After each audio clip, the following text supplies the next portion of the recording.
Olá, essa é a primeira aula do curso de Eletroquímica e nessa aula vamos entender direitinho como é que funcionam as famosas pilhas.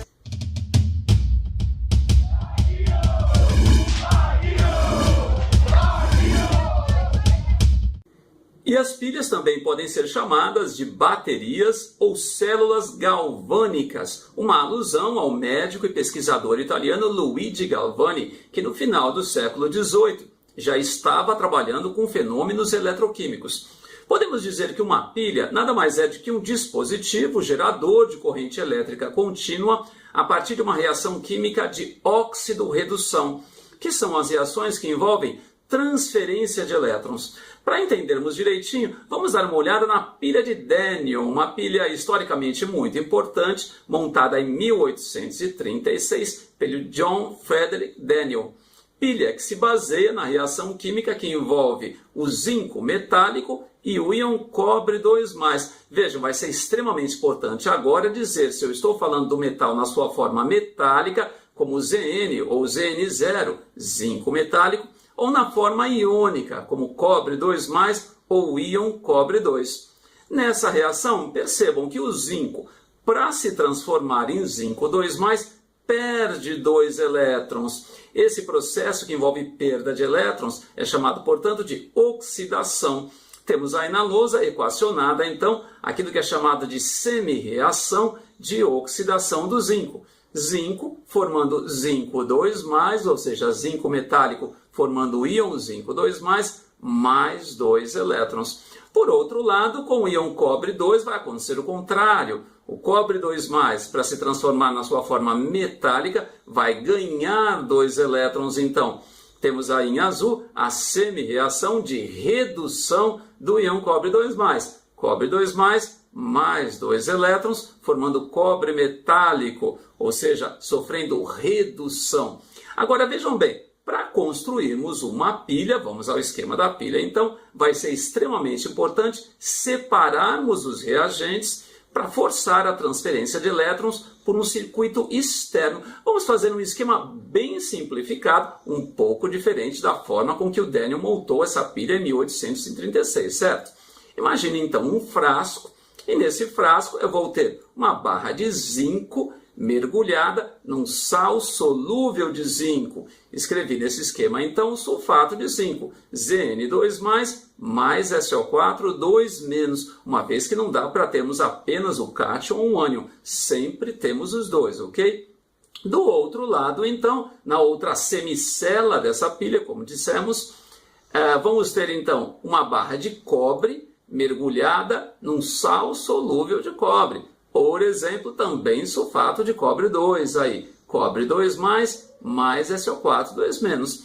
E vamos agora ligar essas semicelas por um fio metálico para forçar a transferência de elétrons de um eletrodo a outro, ou seja, para produzirmos um fluxo de elétrons, uma corrente elétrica contínua.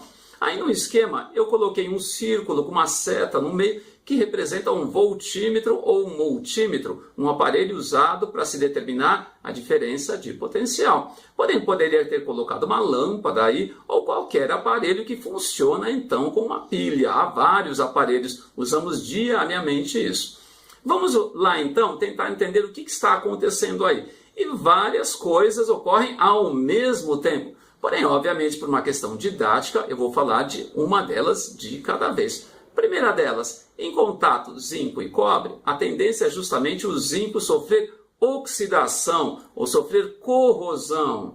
Vejam, os átomos de zinco metálico, então, vão se transformando no íon zinco 2+, mais elétrons conforme está sendo equacionado aí na lousa. Ou seja, vai acontecer a oxidação dessa barra de zinco. Vejam que ela foi diminuindo, então ela sofreu corrosão e a solução foi se concentrando cada vez mais com a espécie química zinco 2+.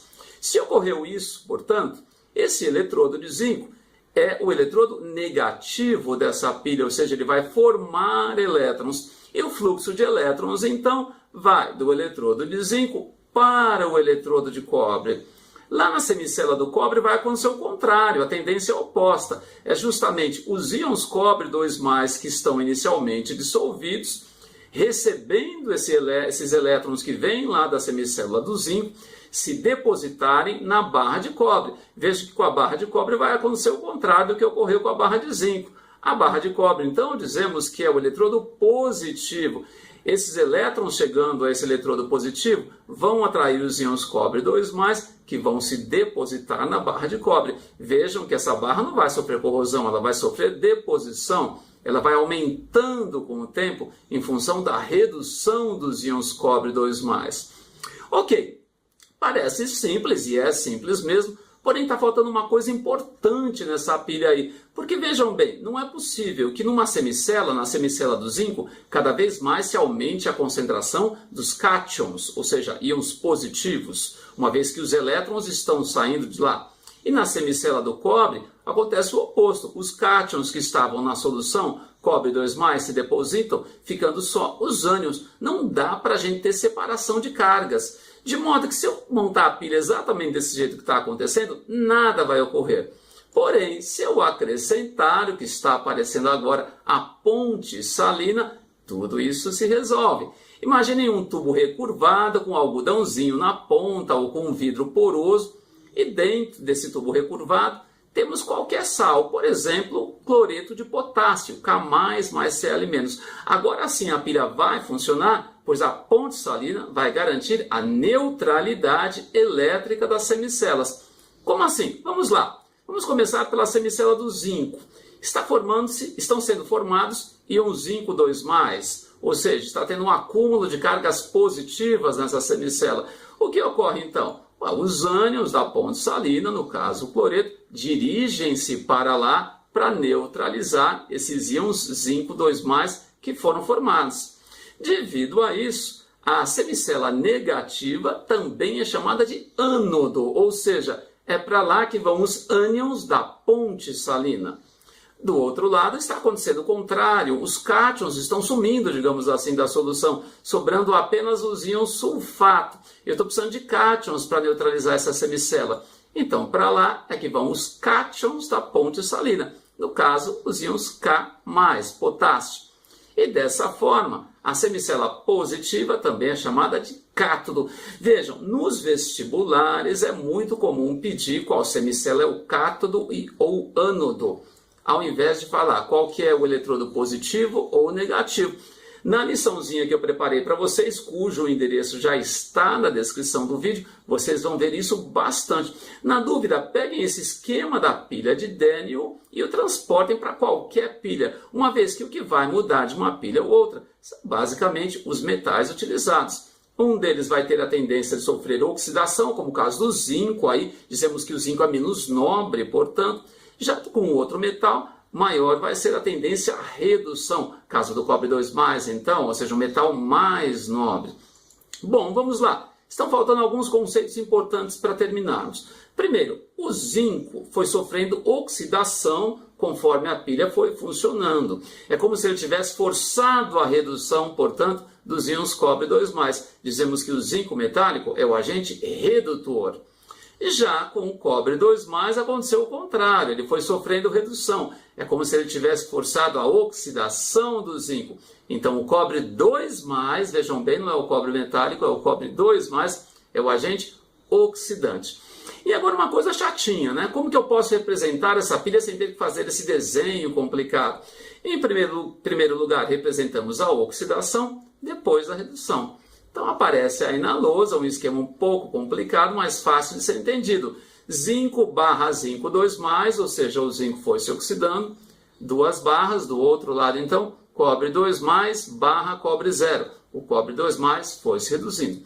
Ao lado dos íons, eu escrevi 1 mol por litro, que é justamente a condição para a montagem padrão de uma pilha. Mas sobre isso vamos falar um pouco melhor na próxima aula, está certo? Agora notem que é possível sim se montar uma pilha sem ponte salina, desde que se garanta a neutralidade elétrica das semicélulas. o que é feito separando-se tais semicelas por um material semipermeável. Na lousa eu escrevi membrana semipermeável, porém podemos imaginar qualquer material fibroso, como um papelão, que garante a passagem de íons. Como assim? Vamos dar uma olhada. Na semicela do zinco está ocorrendo então a formação de íons zinco 2+, e não pode, obviamente, acontecer de se acumularem esses íons zinco 2+ em uma semicela. O que ocorre com uma membrana semipermeável é que tais íons atravessam essa membrana dirigindo-se para outra semicela.